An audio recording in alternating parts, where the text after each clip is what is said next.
That is how Luna collapsed. Let's watch this. Believe that only a week ago, Luna was one of the top cryptocurrencies with No, billions of dollars cryptocurrency. flowing into it. And all it took was one market downturn to turn this golden token into So, what digital happened? toilet paper. I mean, in 1 week, Luna has gone from $80 a token to less than $1. This chart is just hard to look at, I'm warning you. It reminds me of BitConnect.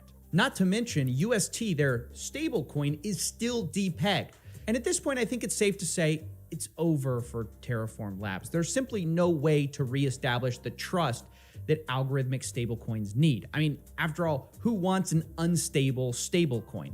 So today, we're going to try to explain what happened and tell the story of why I think this collapse was predictable.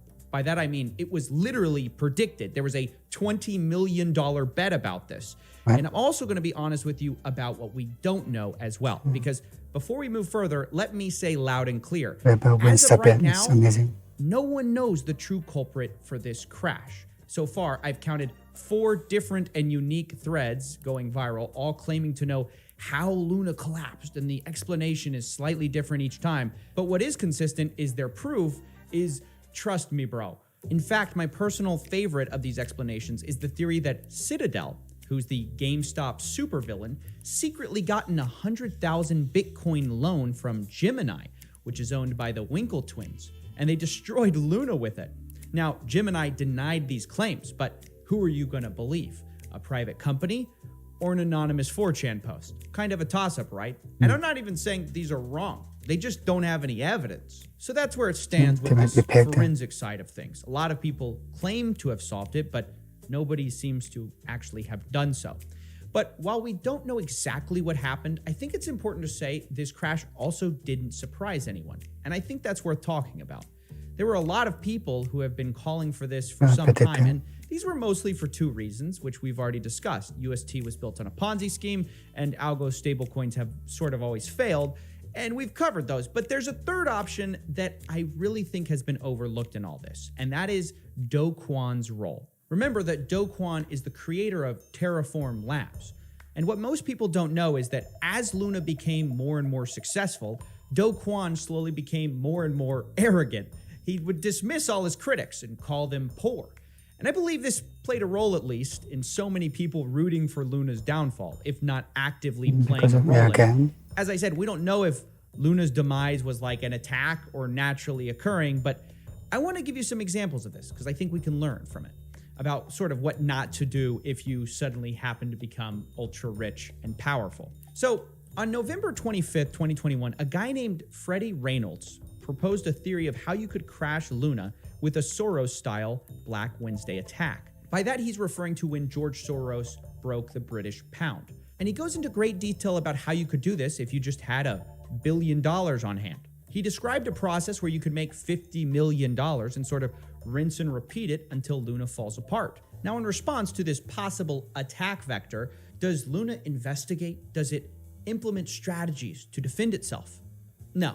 Instead, Do Kwon says this: probably the most thread I've read this decade. Silence is a perfectly acceptable option if stupid.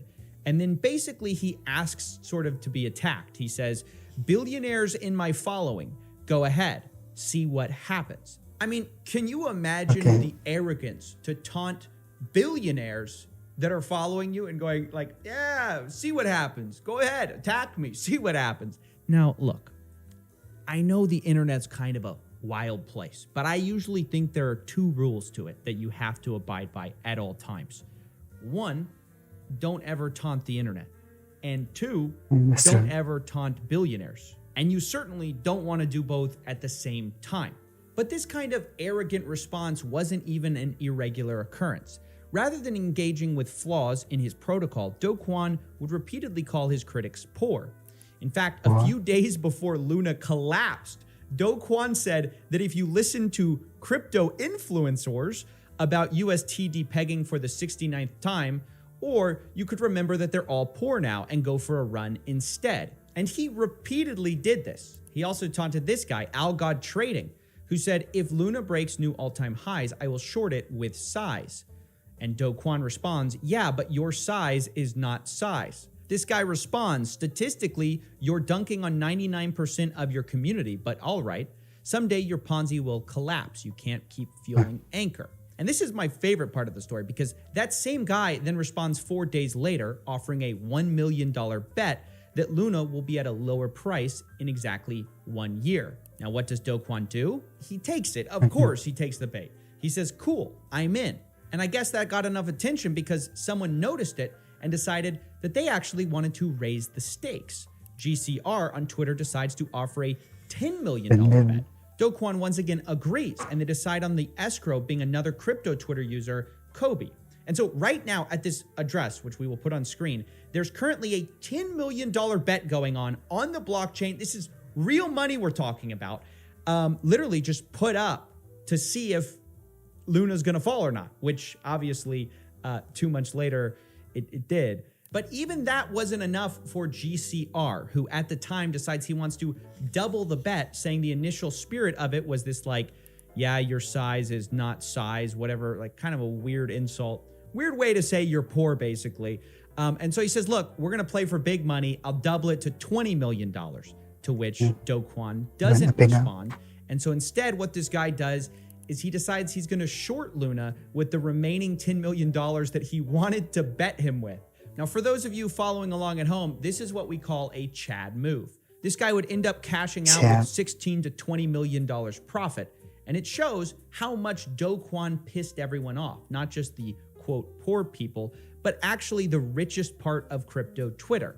Remember, he literally asked billionaires to attack his protocol. And to make it even worse, he also began attacking other competitors around this time, saying about stablecoins like DAI, by my hand, DAI will die.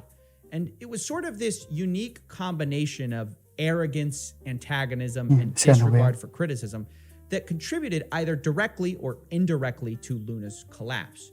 People don't like a sore winner, and it's fair to say that Do Kwon had to learn that lesson the hard way. My point with sharing this isn't to suggest that the only reason Luna collapsed is because this guy is kind of a jerk. Because remember, they were basically running a Ponzi scheme.